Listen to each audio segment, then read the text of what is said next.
નમસ્કાર, મની મેનેજરના એપિસોડમાં હું પ્રીતિ દલાલ આપનું સ્વાગત કરું છું. તો આ સપ્તાહની શરૂઆતમાં આખા વિશ્વની જેની રાહ હતી એ સારા સમાચાર આવતા જોવા મળ્યા. યુએસ, ઈરાન, ઇઝરાયલ વચ્ચે પીસ ડીલ થઈ છે અને આ ડીલની વૈશ્વિક અને ભારતીય માર્કેટ પર કેવી અસર પડશે, કોમોડિટી માર્કેટ પર કઈ રીતના અસર પડી શકશે અને રોકાણકારે હવે શું કરવું, શું કોઈ સ્ટ્રેટેજી ચેન્જ કરવાની જરૂરિયાત છે, સેન્ટિમેન્ટલી કઈ રીતના આ સમાચાર માર્કેટને બૂસ્ટ આપી શકે છે તે અંગેની ખાસ ચર્ચા કરીશું. અને આ ચર્ચામાં આપણી સાથે જોડાયા છે ટ્રાન્સેટ કેપિટલના ડિરેક્ટર કાર્તિક ઝવેરી. કાર્તિકભાઈ, ઘણું સ્વાગત છે. અને આ લોંગ અવેટેડ સમાચાર આપણને જોવા મળતા દેખાઈ રહ્યા છે. 100 ડેઝ પ્લસ વોર ચાલ્યો અને ઘણી વખત આપણે ઘણા બધા સ્ટેટમેન્ટ્સ આવતા જોયા અને પછી અહીંયા ત્યાંથી ફરતા પણ જોયા, પણ આ વખતે લાગે છે કે yes, this is final, right? પણ એના લીધે એક સેન્ટિમેન્ટ્સ માર્કેટના ઘણા સુધરી ગયા છે. પછી એ માર્કેટના હોય કે આપણા જેવા ઇન્વેસ્ટરના હોય કે એક સ્ટેડીનેસ માર્કેટને ગમતી હોય છે ને જ્યારે આવતું હોય છે ત્યારે વી અટ્રેક્ટ ફંડ્સ ઓલ્સો, અને એ ફ્યુચરમાં કદાચ માર્કેટમાં જોવા મળી શકે. પણ કઈ રીતના અત્યારના જોવું જોઈએ, ઇમિડિયેટ ઇમ્પેક્ટ તમે કઈ રીતના જોઈ રહ્યા છો on a decision to choose the sector અને to invest in pre war અને પોસ્ટ વોર? કોઈ તમે સ્ટ્રેટેજી હવે ચેન્જ થતાં આપણે જોવું જોઈએ કે કોઈ તૈયારી રાખવી જોઈએ? 100% પૃથ્વીબેન, એકચ્યુઅલી નિરાશાવાદીમાંથી આશાવાદી થવાની જરૂરત છે, ફ્રોમ નેગેટિવ ટુ પોઝિટિવ. કારણ કે કેટલા બધા લોકોને એવું હતું કે આ તો ક્યાં સુધી ચાલશે, શું થશે. ઇનફેક્ટ આપણા શો ઉપર સીઝ ફાયર જ્યારે થયેલું ત્યારે પણ આપણે આની ચર્ચા કરેલી ને ત્યારે આપણે કીધેલું કે લગભગ પતી ગયું છે, કારણ કે આ કોઈના હિતમાં નથી. અને આ શું છે કે જે ઇંગ્લિશમાં આપણે કહીએ ને કે મ્યુચ્યુઅલી અશ્યોર્ડ ડિસ્ટ્રક્શન ટાઈપની સિચ્યુએશન છે. એટલે આ સારી વસ્તુ છે. કદાચ આ વર્ષની સૌથી મહત્વપૂર્ણ ખબર છે આપણે 2026 નો બિગેસ્ટ માઇલસ્ટોન છે કે આપણે 6 મહિના પૂરા થઈ ગયા 2026 અને આપણે આ ખબર આવે છે. So I think it's very good. આપણે જોઈ રહ્યા છીએ સૌથી પહેલી અને મોસ્ટ ઇમ્પોર્ટન્ટ જે એક પ્રોબ્લેમેટિક ધાતુ છે કે જેનાથી આખા વિશ્વભરને તકલીફ થાય છે, જે કે તેલ. એ તેલના ભાવ નીચે ઉતરવાના શરૂ થઈ ગયા છે. 100 થી આવી ગયા 80, અને 80 થી આપણે એમ ઈચ્છા કરીએ, ફિંગર્સ ક્રોસ, કે લગભગ પાછું જે એનું લોંગ ટર્મ એવરેજ છે લગભગ 55-60 છે, ત્યાં સુધી પહોંચે. ને જો એનાથી નીચે જાય તો એનાથી ઉત્તમ કોઈ વસ્તુ જ નથી, કે જેટલું નુકસાન થયું છે એટલું આપણું એનું ન્યુટ્રલાઇઝ થઈ જશે, જેટલું નીચે તેલ જશે એટલું. So that is one very big thing. અને તેલને કારણે બધું વિશ્વભરમાં તેલ અને ગેસને કારણે પ્રોડક્શન અટકેલું, સ્ટ્રેટ ઓફ હોર્મુઝ બંધ હતું, હવે એ ખુલી ગયું છે. તો યાતાયાત શરૂ થઈ જશે, ટ્રેડ કોમર્સ બધાને મળશે, બધાને કરવાનો અવસર મળશે, તેલ બરાબર આવશે. એટલે શું છે કે જે પણ જ્યાં જ્યાં વસ્તુઓ અટકીને ઉભેલી એ એક આશા સાથે ફરીથી ચાલવા મળશે. અને હોપફુલી કોઈ નેગેટિવ ન્યૂઝ ના આવે તો સારું. હવે આપણે એમ કરીને ચાલીએ. ઇમિડિયેટ ઇમ્પેક્ટ તમે જોઈ શકો છો, મારી પાછળ સ્ક્રીન છે, આખું બધું લીલું છે, સ્ક્રીન બધું જ લીલું છે. અને આપણે બસ એ આશા કરીએ કે આપણા માટે, આપણા નિવેશકો માટે, આપણા દેશ માટે આમ બધું લીલોતરી રહે અને લીલોતરી આમ જળવાયેલી રહે આગળના થોડાક મહિનાઓ માટે. તો આપણે થોડુંક શ્વાસ લઈ શકશું. અને જે છેલ્લા 1-2 વર્ષમાં ઇન્ડિયન માર્કેટમાં કોઈ જાતનું રિટર્ન જ નથી બનેલું, તો એને કોમ્પન્સેટ કરવા માટે આપણે એમ આશા કરીએ કે આગળનો સમય આપણે એનું કોમ્પન્સેશન આપે અને આ વખતે કંઈક એવી રેલી કરી આપે કે જેનાથી પાછલું પણ બધું આપણું કોમ્પન્સેટ થઈ જાય. એબ્સોલ્યુટલી. તો યસ, બહુ રેડનેસ જોઈએ, હવે થોડું ગ્રીન ઝોન આપણે જો વી ડિઝર્વ દેટ. અને એક ન્યૂઝ જે આખા વર્લ્ડને બોધર કરી રહ્યા હતા, ઇન્ક્લુડિંગ ઇન્ડિયા, એ કઈ રીતના એ પોઝિટિવ થતાં કઈ રીતના આખું સિનારીઓ ચેન્જ થઈ શકે છે આપણે જોઈ રહ્યા છીએ. અને આટલા જે લેગાર્ડ રહ્યું છે માર્કેટ, અને આપણે બી સેન્ટિમેન્ટલી એટલા વીક રહ્યા હતા કે હવે શું કરવું, શું આ એક સેલ ઓન રાઇઝનું માર્કેટ છે એ પણ આપણે જોતા હતા. પણ અગેન હવે જોઈએ કે આપણે બાઇંગ ઓપોર્ચ્યુનિટીઝ હવે તમને મળશે. અને બીજું, જો ઇન્ડિયન માર્કેટ પરસે આપણે જો નજર કરવું હોય તો શું એક્સપેક્ટેશન રાખવું? ઓફકોર્સ એક વોર ઝોનથી તો હવે પોઝિટિવ ન્યૂઝ છે એટલે એ તો ગ્રીનરી દેખાડશે, પણ બીજો જે આસ્પેક્ટ સતાવી રહ્યો છે અત્યારના બિસાઇડ્સ ધ વોર ઝોન, એ છે મોન્સૂન. અહીંયા હજી પણ યલો અને રેડ જ જોઈ રહ્યા છે, બ્લુ ઝોન અહીંયા નથી આવ્યો. એ જો બ્લુ ઝોન આવી જાય તો વધારે ગ્રીનરી ડાર્કર થશે માર્કેટમાં. કઈ રીતના તમે જોઈ રહ્યા છો ઇન્ડિયન માર્કેટ પરસે? કઈ રીતના આપણે એક્સપેક્ટ કરી શકીએ આ જે પીસ ટોક અને પીસ જે એગ્રીમેન્ટ સાઇન થશે એના માટે? હા, એટલે જે આ સંધિ હવે થવાની છે, જે સંધિ થઈ રહી છે, આપણે એમ પણ માનીને ચાલીએ કે આ સંધિ જે એકવાર થઈ ગઈ તે પરમેનન્ટ થઈ ગઈ, કે હવે ઈરાન અને યુએસમાં બીજું ફરીથી આવશે અને લગભગ નહીં પણ આવે, કારણ કે બહુ ક્લિયરલી ઈરાને એમ કહી દીધું છે કે હવે અમે આ બધા પરમાણુ જે હથિયાર હોય છે, ન્યુક્લિયર વેપન્સ હોય છે, એને બનાવશું પણ નહીં અને એનું સ્ટોરેજ પણ નહીં કરીએ. યુએસના તરફથી એને જેટલા પૈસા ઈરાનના બ્લોક કરી નાખેલા સેન્કશન્સમાં $25 બિલિયન કેટલા, તે પૈસા રિલીઝ થઈ જશે. એટલે બેઉ સાઈડ ઉપર એમ છે કે ભાઈ ઓકે, તમે પણ શાંતિથી રહો ને અમે પણ શાંતિથી રહીએ, વિચ ઇઝ વેરી ગુડ. એટલે એક એ વસ્તુ છે. મારું જે ટાર્ગેટ છે, પહેલી જે મારી આશા છે કે આગળના 3 મહિના સુધી કાંઈ ફેરફાર ન થાય, એટલે લગભગ સમજો દિવાળી સુધી બધું વ્યવસ્થિત રહે. અને તો આપણે છે ને જેમ જેમ સમય આગળ જતો જશે ને એમ આપણું કોન્ફિડન્સ લેવલ વધતો જશે. ઇન્ડિયન ઇન્વેસ્ટર વધારે કોન્ફિડન્ટ થશે ને નેચરલી વધારે પૈસા આવશે ઇન્ડિયન માર્કેટમાં. અચ્છા, ઇન્ડિયન ઇન્વેસ્ટરથી વધુ ફોરેન ઇન્વેસ્ટર પણ આવશે. અને તમે જે વાત કહી એકચ્યુઅલી રાઈટ, કે જો સારું આપણે મોન્સૂન્સ મળી જશે તો જે આપણે જોતા હતા કે એફઆઈ જે સતત સેલિંગ ચાલુ હતું એમાંથી કદાચ એ બાયના ટ્રેન્ડમાં આવી જશે ને કદાચ એફઆઈઝ આગળના 3-4 મહિના સુધી બાઇંગ કરે, એટલે એવી પણ એક આપણી એક્સપેક્ટેશન છે. અને બાકી જે કોર્પોરેટ પ્રોફિટ જોઈએ છે, જે કંપનીના પરફોર્મન્સ ને બધું જોઈએ છે, એમાં ખાસ કરીને mid cap, small cap, micro કેપમાં હજી પણ એટલી બધી સરસ સરસ કંપનીઝ છે ને એટલા સરસ સરસ એના રિઝલ્ટ આવે છે, તો એવું લાગે છે કે એના હિસાબે આપણો કોર્પોરેટ ટેક્સમાં વધારો થયો છે, ઘટાડો નથી થયો. જીએસટીમાં પણ વધારો થયો છે એન્યુઅલી.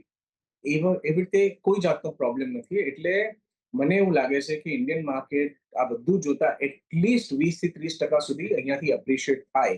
એટલે જો તમે રાહ જોતા હતા તો રાહ જોવાની બંધ કરો અને નિરાશામાંથી પોઝિટિવિટીમાં આવો અને બેઝિકલી ઇન્વેસ્ટમેન્ટ શરૂ કરો. So I think Indian market should do really well. 2 વર્ષ આપણે વર્લ્ડની બધી માર્કેટથી એકદમ બોટમ ઉપર હતા, જ્યારે કે તાઇવાન, કોરિયા ને એ બધી માર્કેટ ઉપર હતી, આપણી માર્કેટ એકદમ નીચે હતી. તો જે નોર્મલ પૈસાનું પણ રોટેશન થાય, એ રોટેશન જોતા પણ કદાચ આપણે એમ એક્સપેક્ટ કરી શકીએ કે ઇન્ડિયન માર્કેટમાં ઘણો બધો ફોરેન ઇન્ટરેસ્ટ આવશે અને ડોમેસ્ટિક ઇન્ટરેસ્ટ, હાલે આપણો ઇન્ટરેસ્ટ તો છે જ 100%. એટલે મને લાગે છે કે આપણો માર્કેટ બહુ સારું કરશે. એબ્સોલ્યુટલી. તો આપણે જે 2 વર્ષ જે પેનના જોયા છે, હવે ગેનના જોઈ શકીએ છે એમ માનીને આપણે ચાલીશું. અને જેમ કે તમારા અને મારા જેવા અને ઘણા બધા ઇન્વેસ્ટર એક સ્ટેન્ડ સ્ટીલ થઈ ગયા હતા કે હવે શું કરવું, સમજ નથી પડતી કે હવે આ માર્કેટ પર કઈ રીતના આપણે અપ્રોચ રાખવો. અત્યારના તમે જેમ કહી રહ્યા છો કે લોઅસ્ટ લેવલ્સ પર આપણે માર્કેટ જતા જોયા compare to other Asian belt markets સાથે કમ્પેર કરીએ તો વેલ્યુએશન વાઇઝ અત્યારના પણ આપણે કઈ રીતના છે, ક્યાં તમે જોઈ રહ્યા છો વેલ્યુ બાઇંગ અત્યારના કરી શકીએ, અને હવે જો નિવેશની એક સ્ટ્રેટેજી કરવી હોય તો કઈ રીતના તમારે અપનાવવું જોઈશે, કઈ રીતના તમારે સેક્ટર સ્પેસિફિક, કઈ રીતના એન્ટ્રી, કયા સ્ટેજીસમાં એન્ટ્રી કરવાની રહેશે, એ પણ જો સમજવું હોય તો કઈ રીતના કરવાનું. બિકોઝ આ વોર જે ડીએસ્કેલેશન હમણાં અનાઉન્સ થયું છે, પણ જે ચાલી રહ્યું હતું એની આપણે જૂન ક્વાર્ટરમાં હજી પણ નેક્સ્ટ ક્વાર્ટરમાં હજી પણ આપણે અસર જોઈશું, સપ્ટેમ્બરમાં જે નંબર્સ આવશે એના પર. અને એ કદાચ થોડા નિરાશાજનક હોઈ શકે છે ટિલ, અને પછી ઓફકોર્સ એના પછીનું December quarter may be showing signs of recovery. શું હજી એ પીરિયડ આપણને મળી રહ્યો છે ટુ ઇન્વેસ્ટ ઇન? કઈ રીતના તમે ઇન્વેસ્ટ કરશો? બિકોઝ બ્રેન્ટના પ્રાઇસીસ જેમ તમે કહી રહ્યા છો કે આગળ નીચે આવશે, અને અત્યારના જો આપણે બીજા ફેક્ટર્સ અગર જોઈએ તો ઘણા પોઝિટિવમાં થતા આપણે જોઈ રહ્યા છીએ, પણ એની ઇફેક્ટ આપણને આગળ જતા જોવા મળશે. પ્રીતિબેન, મને તો એવું લાગે છે કે આગળના ક્વાર્ટર બાદ તરત જ આપણે આની અસર જોશું. એનું કારણ એ છે કે જેવું તેલ $100 થી 80 સુધી પહોંચી જાય છે, આપણા માટે 80-85 અને એનાથી નીચે હોય તો આપણા માટે ઇટ ઇઝ કમ્ફર્ટેબલ. ઓકે, તો જેવું એની નીચે પહોંચી જશે ને, લગભગ અત્યારે એ લેવલ ઉપર છે, હજી આગળ ચાલીને જો 55-60 સુધી થઈ જશે તો બહુ જ તમે કમ્ફર્ટેબલી અઝ્યુમ કરી લો કે ઇન્ફ્લેશન કંટ્રોલમાં આવી જશે. એટલે જે પણ ઇન્ફ્લેશનના રિલેટેડ જે પણ કોઈ જાતની ચિંતા હતી એ બધી ચિંતા નીકળી જશે. એટલે જેવું ઇન્ફ્લેશન નીચે આવે એટલે કદાચ કાલ ઉઠીને આરબીઆઈને પણ ઈચ્છા થાય કે ભાઈ ઇન્ફ્લેશન કંટ્રોલમાં છે અને જો આપણે આપણા દેશની ઇકોનોમીને થોડુંક વધારે એક આમ બૂસ્ટ આપવું છે, કદાચ વ્યાજ દરોમાં પણ થોડું કાપ થઈ જાય. એટલે that is the second benefit. એટલે ઇન્ફ્લેશન કંટ્રોલમાં આવશે. સેકન્ડ, તમારા વ્યાજ દરોમાં કટ થઈ શકે છે. જો કટ નહીં થાય તો પણ વી આર ઓકે, કારણ કે ઇન્ફ્લેશન ઓછું થઈ ગયું તેલના કારણે. તો મને તો લાગે છે કે આનું જે ઇમ્પેક્ટ આવશે ને એ રેપિડ ઇમ્પેક્ટ આવશે. એટલે ઘણીવાર શું થાય કે લાંબા સમય સુધી જે નેગેટિવ સિચ્યુએશનમાં રહ્યા હોય, કે સેલ્સ ના થતું હોય, કે ઓર્ડર્સ કેન્સલ થતા હોય, પોસ્ટપોન થતા હોય, તો સડનલી શું લાગશે કે અચ્છા અત્યારે ચાન્સ મળે છે, સારી ઓફર મળે છે, સારા ભાવ મળે છે, તરત લઈ લો. એ કંપનીના મેન્યુફેક્ચરિંગ અને બાયર્સ એન્ડ સેલર્સના હિસાબે છે, કન્ઝ્યુમર્સ અને મેન્યુફેક્ચરના હિસાબે. ઇવન તમે ઇન્વેસ્ટરના હિસાબે વાત કરો તો અત્યારે ઓછામાં ઓછા ભાવ મળે છે, લોએસ્ટ વેલ્યુએશન મળે છે, બહુ રિઝનેબલ લેવલ ઉપર મળે છે. કેટલી બધી વસ્તુ તમને 20% લઈને 40% સસ્તા સુધીમાં મળે છે. તો why not make that also as a good investment? એટલે એ પણ એક અવસર છે. ત્રીજી વસ્તુ, કારણ કે ઇકોનોમીમાં થોડું પોઝિટિવ વાતાવરણ આવશે, એ એક્સપેક્ટેશનથી બહુ તમે જલ્દબાજીમાં હોય તો હોમ લોન પણ ભરી નહીં દેતા, કારણ કે તમારે નવી લોન લેવી હશે તો કદાચ તમને સારા ભાવે મળશે કે સસ્તા ભાવે મળશે. એટલે પણ આ બધું જ એક સાઈડ પર જોતા એક બીજી વસ્તુ ધ્યાનમાં રાખવી બહુ જરૂરી છે કે મારા ખ્યાલથી ઇન્ડિયન ગવર્મેન્ટને આપણે બધાને બહુ મોટી શીખ મળી છે કે દુનિયામાં આવું કંઈક જો આવું કંઈક તકલીફ આવી જાય કે આવું કોઈ જાતનું ડિસ્ટર્બન્સ આવે તો આપણે તો તરત ચોક થઈ જશું, કારણ કે આપણી તો હાલત એટલી બધી ખરાબ થઈ જશે, કારણ કે આપણી પાસે આપણું પોતાનું તેલ નથી.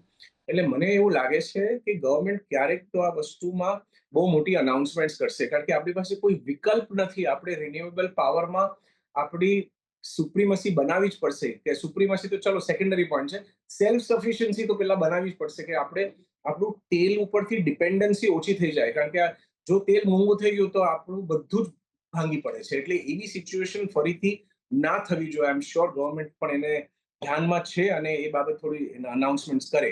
એટલે તમારે ને મારા માટે રિન્યુએબલ પાવર સેક્ટરમાં ઇન્વેસ્ટમેન્ટ જરૂરથી કરવું. એટલે આજે તમે અત્યાર સુધી ના કર્યું હોય તો કદાચ આગળના 4-5 વર્ષ માટે મને લાગે છે કે આ સેક્ટરમાં ઘણું બધું હલચલ થશે, ઘણું બધી અનાઉન્સમેન્ટ આવશે, ઘણું બધું સારું થશે ને પ્રગતિ પણ થશે. એટલે this is a very profitable area. અને મને નથી લાગતું કે આ બધા પ્રોબ્લેમ એટલી જલ્દીથી ખલાસ થઈ જશે. એટલે સાઈડ ઉપર તમારે ડિફેન્સમાં થોડું ધ્યાન તો રાખવું જ જોઈએ. બાકી બધા ક્ષેત્ર સારા છે, લગભગ બધા સેક્ટર્સ તમને સારા વેલ્યુએશન પર મળે છે. પણ એનર્જી અને ડિફેન્સ આ બે વસ્તુ તમારી પાસે ડેફિનેટલી હોવી જોઈએ. અને પછી તો ઓફકોર્સ ફાર્માસ્યુટિકલ છે, બહુ સારું લાગે છે, બેન્કિંગ પણ સારું જ છે, મેટલ ઓકે છે. અને બાકી વન બાય વન તમે બધી સેક્ટર્સ જોવા જશો, બહુ એવા ઓછા સેક્ટર તમને મળશે કે જેમાં તમારે ઇન્વેસ્ટમેન્ટ નથી કરવું. દાખલા તરીકે મીડિયા કે એ બધી વસ્તુ, પણ અધરવાઇઝ અક્રોસ ધ બોર્ડ તમને ઓપોર્ચ્યુનિટીઝ ચારે બાજુ મળશે. કેમિકલ્સ લો, કમોડિટીઝ લો કે મેટલ લો કે તમે બેન્કિંગ લો, બધી જ બાજુ ઓપોર્ચ્યુનિટી છે. યસ, ઓલ અરાઉન્ડ ઓપોર્ચ્યુનિટી છે. તમે અહીંયા નિવેશ કરી શકો છો, પણ તમારા પોર્ટફોલિયોમાં એનર્જી પેક અને એમાં પણ રિન્યુએબલ એનર્જી પેક હોવું જોઈએ, because that is the future. અને અહીંયા તમે નિવેશ કરી શકો છો એક લોંગ ટર્મ માટે. અહીંયા સારી એવી ઓપોર્ચ્યુનિટી બની છે. ડિફેન્સ ઓલવેઝ તમારે એક અહીંયા અપ્રોચ રાખવો જોઈએ નિવેશ માટે. અને સાથે ફાર્મા હોય, મેટલ, કેમિકલ, બેન્કિંગ પણ, બિકોઝ કાર્તિકભાઈ, જો અગર રેટ્સ ઓછા નથી થતા, અને વી હોપ કે ઓછા થાય, પણ વધવાના તો નથી, એ એક આપણે શ્યોરિટી સાથે આગળ વધી શકીએ છીએ. અને રેટ સેન્સિટિવ જો સેક્ટર્સ પર જોઈએ, ફાઇનાન્શિયલ સેક્ટરમાં કયા સેક્ટર તમને પસંદ પડશે? બિકોઝ આપણે જોયું કે જે રીતના વોર એન્ડ થયો તો ફાઇનાન્સ કંપનીઝ હોય કે ગોલ્ડ ફાઇનાન્સ અને પ્રેશિયસ મેટલ ફાઇનાન્સ કંપનીઝ હોય, એમાં આપણે સારો એવો સર્જ આવતા જોઈ રહ્યા છે. ક્યાં તમે નિવેશ કરશો? ડેફિનેટલી ફાઇનાન્શિયલ સર્વિસીસમાં એક, એટલે બધું ફાઇનાન્શિયલ સર્વિસીસ, એનબીએફસીસ. સી હું છે ને લગભગ લાર્જ મોટી બેંક્સમાં ઇન્વેસ્ટ કરવાનું જનરલી નથી કરતો, કારણ કે એમાં પછી છે ને ગ્રોથનો એક ફેક્ટર આવી જાય છે, કારણ કે એટલું બધું લાર્જ થઈ ગયું છે, એટલી બધી મોટી થઈ ગઈ છે, તો નવું પ્રોફિટ ને નવા ક્લાયન્ટ અને ક્યાંથી આવશે? પણ એના કરતા medium size to small size banks અને ફાઇનાન્શિયલ કંપનીઝમાં જરૂરથી કરવું જોઈએ. બાકી ફોર એક્ઝામ્પલ રિયલ એસ્ટેટમાં પણ મને સારું લાગે છે, કારણ કે એ પણ ઇન્ટરેસ્ટ સેન્સિટિવ છે. જો ઇન્ટરેસ્ટ રેટ સ્ટેડી થશે કે થોડુંક પણ નીચે જશે તો લોકોને કદાચ અવસર મળે. ને એટલો મોટો વર્ગ છે આપણા દેશમાં કે જે રિયલ એસ્ટેટમાં પણ ઇન્વેસ્ટમેન્ટ કરવા માંગતું હોય છે. તો સિચ્યુએશન ને વાતાવરણ બેટર થઈ જાય તો કદાચ ત્યાં પણ તમને થોડું સારું મળી શકે. બાકી તો ઓફકોર્સ મેટલ્સ છે, ઇન્ફ્રાસ્ટ્રક્ચરમાં પણ થોડો ફાયદો થાય. પણ ઇન્ફ્રાસ્ટ્રક્ચર મેં ઓલવેઝ કીધું છે કે રાખવું જોઈએ, કારણ કે આપણી પાસે ઇન્ફ્રાસ્ટ્રક્ચરની વાર્તા બહુ મોટી છે. એટલે તમે 5 થી 8% જેટલું ઇન્ફ્રાસ્ટ્રક્ચર રાખો તમારા પોર્ટફોલિયોમાં તો ઇટ્સ ઓકે. પણ આ બધા સેક્ટર્સ છે કે જેમાં તમે ડેફિનેટલી રહી શકો છો. અને by the way, gold and silver. Of course, કાર્તિકભાઈ, એઝ આઈ સેડ, ગોલ્ડ અને સિલ્વર એક સારી રેલી દેખાડી છે. અને પછી આપણે એક એવો બી પીરિયડ જોયો જ્યારથી વોર શરૂ થયો તો એક થોડીક એમાં સ્ટેગ્નન્સી આવ્યો, એક ફોલ પણ આવ્યો. પણ again with the peace treaty અહીંયા આપણે સર્જ જોયો છે. કઈ રીતના મેટલ એમાં બી પ્રેશિયસ મેટલ ને તમે હવે ઇન્ક્લુડ કરવું જોઈએ? શું તમે અહીંયા પ્રપોર્શન ઇન્ક્રીઝ ડિક્રીઝ કરી રહ્યા કરશો, સ્ટેગ્નન્ટ રાખશો? કેટલો રેશિયો અહીંયા રાખવો જોઈએ આપણા પોર્ટફોલિયોમાં?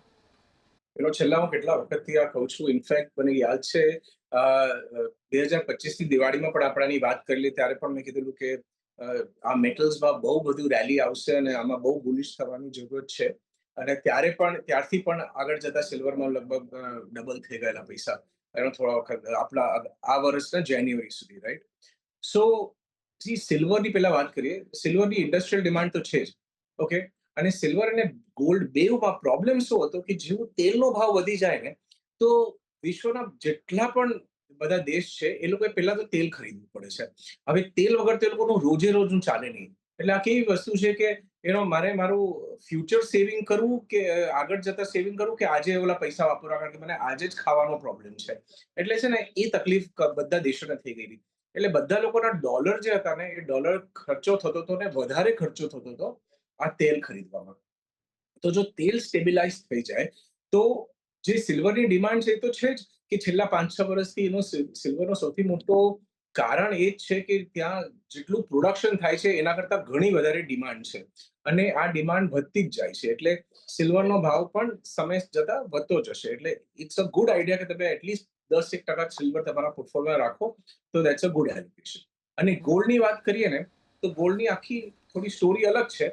પણ ગોલ્ડમાં પાછું ડી-ડોલરાઇઝેશનની સ્ટોરી આવી જશે. પછી જે અમેરિકાએ રશિયા સાથે કરેલું, કે એ લોકોને સેન્કશન્સ આપીને એ લોકોના બધા એસેટ્સ ફ્રીઝ કરી નાખેલા, જે ઈરાન સાથે પણ કરેલું. હવે એ લોકો એ ફ્રીઝ ઉપાડી લેવાના છે, એટલે ઈરાન એ લોકોના પૈસા વાપરી શકશે.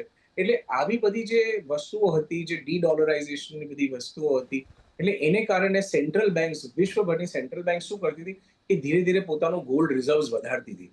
કારણ કે કાલ ઉઠીને જો ડોલરને કાંઈ થાય, કે સમજો ડોલર રિઝર્વ કરન્સી ના રહે, તો એ લોકોની પાસે as a very strong fundamental backup માટે એ લોકો પાસે ગોલ્ડ રહે. અને તમારા અને મારા માટે ગોલ્ડમાં બે ફાયદા છે. ગોલ્ડ સિલ્વર બેમાં બે ફાયદા છે. કે એક તો ગોલ્ડ એન્ડ સિલ્વરનો ભાવ નક્કી થાય છે ઇન્ટરનેશનલ માર્કેટમાં અને ડોલરમાં, બરાબર છે? એટલે એક રીતે આપણો રૂપિયો પણ પડતો હોય તો આપણી પાસે ગોલ્ડ એન્ડ સિલ્વર હોય જેનો ભાવ નક્કી થાય છે ડોલરમાં, તો આપણે એક જાતનું હેજ મળી જતું હોય છે. એટલે એક એ ફાયદો થઈ ગયો. અને બીજો ફાયદો એ થઈ ગયો કે આપણા માટે, કારણ કે વર્લ્ડમાં આટલી બધી ડિમાન્ડ છે, તો આપણી પાસે આપણું પણ ઇન્વેસ્ટમેન્ટ હશે, તો હેજ પણ થશે અને સ્ટોક માર્કેટથી થોડું વિપરીત ચાલશે.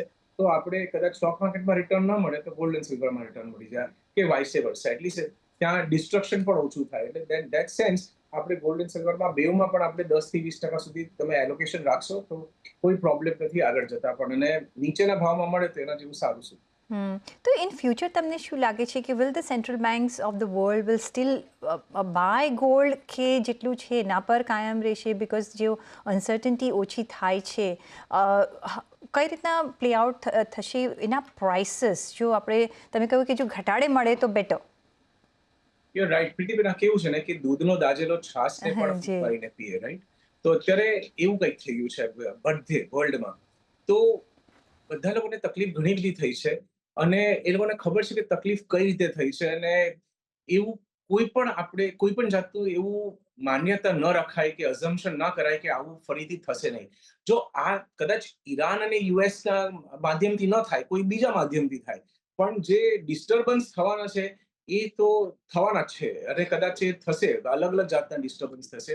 એટલે આપણે એ વસ્તુને માનીને ચાલીએ તો સેન્ટ્રલ બેંક્સ એ લોકોનું પોતાની પોઝિશન હેજ કરવા માટે એ લોકો પાછું હવે ડોલર ઓછા વપરાશે તેલ લેવા માટે. તો જે ડોલરથી જેટલું એ લોકોનું ઇન્ટરનલ ટાર્ગેટ કે જે હતું કે ગોલ્ડ આટલું લેવાનું છે, કે દર વર્ષે આટલું લેવાનું છે, મારા ખ્યાલથી એ પાછું એમને એમ ચાલુ થઈ જશે. ઓલરેડી તમે જે આંકડા જુઓ તો આ વસ્તુ થોડું પોઝ ઉપર આવી ગયેલું છેલ્લા 3-4 મહિના માટે. પણ I think it will be back to normal. અને ફરીથી આનું બાઇંગ, ગોલ્ડમાં ખાસ કરીને સેન્ટ્રલ બેંક્સનું બાઇંગ ફરીથી શરૂ થઈ જશે. પહેલા કારણ આપણે કે દે વોન્ટ જોઈએ ટુ પ્લે તો safe, they want to be secure. પણ એની પહેલાં જો આપણે જોઈએ 3-4 મહિના જ્યારથી વોર શરૂ થયો ત્યારથી મે બી એક અપ્રોચ સેન્ટ્રલ બેંક્સનો પોઝમાં આવ્યો છે. પણ એની પહેલાં સારું એવું આપણે ગોલ્ડમાં બાઇંગ જોયું છે સેન્ટ્રલ બેંક્સ તરફથી. અમુક બેંકે સિલ્વર પણ બાય કર્યું હતું. પણ યસ, આ સેક્ટરમાં તમે નજર રાખી શકો છો. સિલ્વર બિકોઝ અહીંયા સેમિકન્ડક્ટર અને ખાલી પ્રેશિયસ મેટલ નહીં, ઇન્ડસ્ટ્રીયલ યુઝ પણ આપણે જોઈ રહ્યા છે વધતા આગળ જતા ડેટા સેન્ટર્સમાં પ્લસ. એટલે અહીંયા તમે એક 10-20% એક્સપોઝર રાખી શકો છો. પણ આ આખી situation it's a learning experience. જ્યારે આવી ક્રાઇસિસ આવે છે, એક આપણે લેસન શીખ્યા કોવિડ વખતે અને એક લેસન હમણાં પણ શીખ્યા, જો કે આ ફર્સ્ટ વોર નથી કે we have seen. What are the lessons learned as a investor? તમે બહુ પેનિક થઈ ગયા, ફ્રેન્ઝીમાં આવી ગયા કે હવે શું કરવું? જ્યારે બી આવી સિચ્યુએશન ફ્યુચરમાં પણ આવી શકે છે, કયા લેસન્સ આપણે માઇન્ડમાં રાખવા જોઈએ એઝ અ રિટેલ ઇન્વેસ્ટર? સૌથી પહેલી વસ્તુ તો ઇન્વેસ્ટેડ રહેવું, કેશમાં ન રહેવું. ક્યાંક ને ક્યાંક કોઈક ને કોઈક જગ્યા ઉપર તો ઓપોર્ચ્યુનિટી હોય છે જ. એટલે ઇન્વેસ્ટેડ રહેવું જરૂરી છે. અ, બીજી વસ્તુ કે લાઈફ લોંગ રાહ જોતા રહીએ, વેઇટ કરતા રહીએ is obviously not a good idea. કે રાહ ન જોવી, નેગેટિવ અને પેસિમિસ્ટિક ના થવું જોઈએ. ઇન્ડિયન માર્કેટ તમને બહુ ફ્રસ્ટ્રેટ કરી શકે છે. 2 વર્ષ થઈ ગયા અને 2 વર્ષમાં ઘણા બધા મ્યુચ્યુઅલ ફંડ ઇન્ડેક્સે નથી બીટ કર્યું, પરફોર્મન્સ નથી કર્યો, એસઆઈપીમાં પરફોર્મન્સ નથી આવ્યા. એટલે આવું પણ આપણી માર્કેટમાં થઈ શકે છે. એના બાવજુદ કે આપણે ઇન્ડિયન માર્કેટમાં 30,000 કરોડનું એસઆઈપી થાય છે, એટલું યુનિટમાં થાય છે, એફઆઈ વેચે છે, પણ એની વેચવાની માત્ર આપણા ડોમેસ્ટિક ઇન્સ્ટિટ્યુશનના બાઇંગથી બહુ ઓછી છે. છતાંય પણ ઇન્ડિયન માર્કેટમાં તમે ફ્રસ્ટ્રેટ થઈ શકો છો. એટલે એવું નથી કે જે માર્કેટ ચાલી છે તે નોન સ્ટોપ ચાલતી જ રહેશે. આ બેવ કારણોને કારણે સૌથી મોટું એક કારણ આવે છે કે તમે જાતે કરવાનું છોડી દો. મ્યુચ્યુઅલ ફંડને તમને 1.5-2% ચાર્જ લેશે. એડવાઇઝર્સને તમે કન્સલ્ટ કરો, એક નહીં 3 એડવાઇઝર્સને કન્સલ્ટ કરો, તો તમને 3 અલગ અલગ દૃષ્ટિકોણ મળશે. 4-5 તમારી મરજી, તમારા નેટવર્ક પ્રમાણે તમે ડિસાઇડ કરો. પ્રોફેશનલ્સને એન્ગેજ કરો. કદાચ તમને બીજી 4 નવી વસ્તુઓ કહેશે. દાખલા તરીકે તમને તમારા એડવાઇઝર એમ કહેશે કે ઇન્ટરનેશનલી ઇન્વેસ્ટ કરો. કારણ કે ઇન્ટરનેશનલમાં અગેન મલ્ટી કરન્સી પોર્ટફોલિયો બનાવો. તો તમારો પોર્ટફોલિયો ખાલી ડોલરમાં નહીં, પણ ડોલરમાં, યેનમાં, યુઆનમાં, પાઉન્ડમાં અલગ, યુરોમાં અલગ અલગ કરન્સીઝમાં તમે ઇન્વેસ્ટમેન્ટ કરી શકો છો. અને આજની તારીખમાં બહુ ઇઝી છે આ ઇન્વેસ્ટમેન્ટ કરવું. તમારા ફોનમાં થોડા બટન દબાવો તો તમે આ ઇન્વેસ્ટમેન્ટ કરી શકો છો. It's very simple. તો એ વસ્તુની, નવી વસ્તુઓની તમને જાણીતી માહિતી આપી શકે તમારા એડવાઇઝર્સ. અને પ્લીઝ યાદ રાખો કે બધું જ કનેક્ટેડ છે. એટલે એવું નથી કે ઇન્ડિયન માર્કેટમાં યુએસ માર્કેટની અસર નહીં થાય, કદાચ વધારે થાય અને ઓછી થાય. આ વખતે આપણે જોઈ કે યુએસ માર્કેટ વર્લ્ડ માર્કેટ્સમાં અસર તો થયેલી, પણ એના બાવજુદ એ માર્કેટ્સ ઉપર ગયેલી ને આપણી માર્કેટ વિપરીત ગયેલી. એટલે આવી બધી વસ્તુઓ થઈ શકે છે. So I think some of these lessons આપણે બહુ ધ્યાનથી રાખવું જોઈએ કે બધી જ વસ્તુ એકદમ વલ્નરેબલ છે. બધી જ વસ્તુમાં તકલીફ થઈ શકે છે. અને જે ગઈકાલ સુધી બરાબર હતું કે જે સાચું હતું, એ કાલે નોટ નેસેસરી એ જ ટ્રેન્ડ ચાલશે. પણ કાર્તિકભાઈ, એકદમ વિપરીત પણ થઈ. એક લાસ્ટ મારે જે સમજવું છે from the mutual fund point of view, because અહીંયા જો તમે કેટેગરીઝ વાઇઝ જુઓ તો અત્યારના આપણે બેલેન્સ કરતાં ફ્લેક્સી અને મલ્ટી કેપમાં આપણે એડવાઇસ કરી રહ્યા હતા. વિથ ધીસ સિચ્યુએશન ઇઝિંગ આઉટ, હજી પણ તમે એ સ્ટ્રેટેજી સાથે, કારણ કે એક મોટો વર્ગ છે જે ખાલી મ્યુચ્યુઅલ ફંડ થ્રુ જ નિવેશ કરે છે, કઈ કેટેગરીઝ પર હવે વધારે નજર રાખવી જોઈએ? ફ્લેક્સી કેપ, મલ્ટી કેપ બે કામ કરી રહ્યા છે. એક તો તમને બધી જ બાજુ એક્સપોઝર આપશે ને, પ્લસ તમે શરૂઆત કરતા હોય કે તમારું કેપિટલ ઓછું હોય તો આ સારીમાં સારી વસ્તુ છે. અચ્છા, તમારી પાસે કેપિટલ વધારે હોય તો તમે મિડ કેપ અને સ્મોલ કેપ ઉપર તમે ઇન્વેસ્ટમેન્ટ ઘણું બધું વધારી શકો છો. I think it's a very good area. કારણ કે જે પ્રોફિટ મિડ કેપ અને સ્મોલ કેપમાં થાય છે ને, એ લાર્જ કેપમાં નહીં થાય. તમે લાર્જ કેપમાં માત્ર 10-15% પણ પૈસા રાખશો ને, એટલે ટોપ 100 કંપનીઝમાં તો એ ચાલશે. પણ તમારા એટલીસ્ટ પૈસા 20-25% પૈસા મિડ કેપમાં, 20-25% સ્મોલ કેપમાં. એટલે કહેવાનો મતલબ એ છે કે અડધો તમારો પોર્ટફોલિયો જો મિડ સ્મોલમાં રાખશો ને, તો તમને બહુ વધારે સારું પ્રોફિટ મળશે. ને જે ઇન્ડિયાનો જેટલો ગ્રોથ થવાનો છે ને, એ ગ્રોથમાં તમે ભાગીદાર થવા મળશે તમને. એટલે આગળના જે 4-5 વર્ષ છે, 7 વર્ષ છે, તો જેટલો ગ્રોથ ઇન્ડિયામાં થશે એટલો એનાથી કદાચ 3 ગણો ગ્રોથ તમારા પોર્ટફોલિયોમાં થશે. પણ don't be scared of mid cap, small cap. એમાં નાખો. અને જે રીતે મેં કીધું, કોઈક સેક્ટર્સ ઉપર પણ ઇન્વેસ્ટમેન્ટ કરવું જરૂરી છે. દાખલા તરીકે ડિફેન્સ છે, દાખલા તરીકે એનર્જી સેક્ટર છે, અને બેન્કિંગ સેક્ટર છે, ફાર્મા સેક્ટર છે. મને તો બહુ સરસ લાગે છે અત્યારે. એટલે આ બધા સેક્ટર્સમાં પણ 3-4 એવા સેક્ટર્સ લો, એમાં પણ ઇન્વેસ્ટમેન્ટ કરો. અને બાકી લાર્જ મિડમાં કરજો, સોરી, મિડ અને સ્મોલમાં કરજો, લાર્જ કેપમાં ઓછું રાખશો તો અને તો જ્યારે જે ચાલશે. અપ્રિસિએશન આપણને જ્યારે દેખાય છે, જ્યારે માર્કેટ રિકવર થઈ રહ્યા છે અત્યારના, તો તમને બ્રોડર માર્કેટ્સમાં સ્પેસ મળશે. Indian market is full of mid અને સ્મોલ કેપ, એમાં સારી કંપનીઝ કરેક્ટ. ચૂઝ કરજો. અને તમને એ જ સેગમેન્ટ છે કે હવેની જે હવે રેલી આવશે, એ તમને એક મોટું આલ્ફા આપશે, along with of course large cap તમારે રાખવાનું જ છે, અને મલ્ટી કેપ, ફ્લેક્સી કેપ હજી પણ એક ઓવરઓલ તમને અહીંયા બુકે આપે છે. તો યસ, જે ફ્રસ્ટ્રેશન હતું એ હવે આપણે બાજુ પર મૂકવાનું છે. જો તમે ઇન્વેસ્ટેડ હશો તો આ રેલીનો તમને એક એડવાન્ટેજ તમને મળતો દેખાશે. તો લેસન લર્ન ઇઝ કે always stay invested, keep little cash, go on investing on dips. અને આવી સિચ્યુએશન પાછી બી આવી શકે છે. બટ આ એક લેસન છે, એ આપણે જરૂરથી ધ્યાનમાં રાખીશું. પણ ઓન દેટ નોટ, કાર્તિકભાઈ, ઘણો આભાર તમારો અમારી સાથે આજે જોડાવા બદલ. અને એ સાથે જ મને પણ આપશો રજા. પણ જોડાયેલા રહેજો CNBC ગુજરાત સાથે. નમસ્કાર.